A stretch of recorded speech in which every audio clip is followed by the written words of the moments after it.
नमस्कार दोस्तों, स्वागत है आप सभी का आइजोन्स टीवी पर और आपके साथ मैं हूं अभिषेक पाठक। आज के कार्यक्रम में हम बात करने वाले हैं भारत के उस राष्ट्रकवि के बारे में जिसने अपनी कलम के बल पर भारतीय संस्कृति और भारतीय राजनीति को पुनर्जागृत किया। आज हम बात करने वाले हैं एक ऐसे कलमकार के बारे में जिसने विपरीत ध्रुवों की कविताओं को लिखने का कौशल प्राप्त किया। जी हां, आज हम बात करने वाले हैं राष्ट्रकवि रामधारी सिंह दिनकर के बारे में। रामधारी सिंह दिनकर का जन्म 30 सितंबर 1908 को बिहार प्रांत के बेगूसराय के एक छोटे से गांव में हुआ था। इनमें बचपन से ही कवित्व की शक्ति थी। बीरबाला और प्रणभंग इनकी किशोरावस्था में लिखे गए खंड काव्य हैं, लेकिन रेणुका और हुंकार जैसे काव्यों ने रामधारी सिंह दिनकर को हिंदी साहित्य जगत में राष्ट्रीय स्तर पर स्थापित किया था। उसके बाद आबाद गति से रसबंती, कुरुक्षेत्र, कामधेनु, बापू, पंचाह, रश्मिरथी, नीलकुसुम, उर्वशी, परशुराम की प्रतिज्ञा, हारे को हरिनाम जैसी अद्भुत कृतियां रामधारी सिंह दिनकर ने लिखी।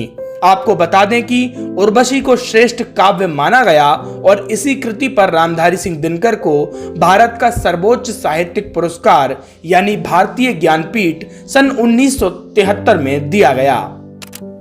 दिनकर क्रांति के उपासक थे और क्रांति में हिंसा होती है, इसीलिए वे मानते थे कि जीवन में हिंसा भी आवश्यक है। चीन के हाथों मिली करारी हार से पूरा देश हताशा में था।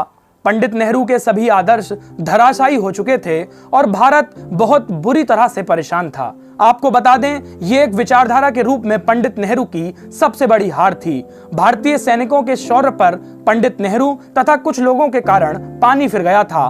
तब दिनकर ने संसद में कविता पाठ करते हुए कहा था, रे रोक युधिष्ठिर को न यहाँ, जाने दे उसको स्वर्गधीर, पर फिरा हमें गांडीव गदा, लौटा दे अर्जुन भीमवीर, कह दे शंकर से आज करें वे प्रलय नित्य फिर एक बार, सारे भारत में गूंज उठे हर हर बम बम का मधुर उच्चार।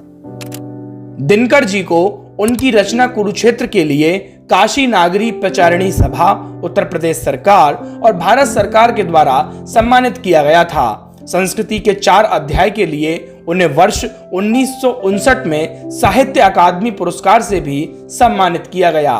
वहीं भारत के प्रथम राष्ट्रपति डॉक्टर राजेंद्र प्रसाद ने सन 1959 में ही उन्हें पद्म विभूषण से नवाजा था।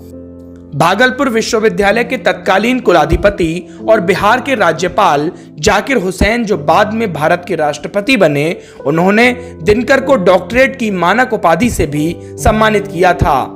वर्ष 1952 में वे राज्यसभा के लिए चुने गए और लगातार 3 बार राज्यसभा के सदस्य रहे। सन 1999 में भारत सरकार ने राष्ट्रकवि रामधारी सिंह दिनकर की स्मृति में डाक टिकट जारी किया। रामधारी सिंह दिनकर का लिखा गया खंड काव्य रश्मिरथी वास्तव में एक अद्भुत रचना है। इस खंड काव्य को पढ़ने के बाद आप निश्चित रूप से अपने आप को हिंदी से दूर नहीं रख पाएंगे। आइए सुनते हैं उनके इस खंड काव्य का एक छोटा सा अंश। वर्षों तक वन में घूम घूम, बाधा विघ्नों को चूम चूम, सहधूप धाम पानी पत्थर, पांडव आए कुछ और निखर। सौभाग्य न सब दिन सोता है, देखें आगे क्या होता है।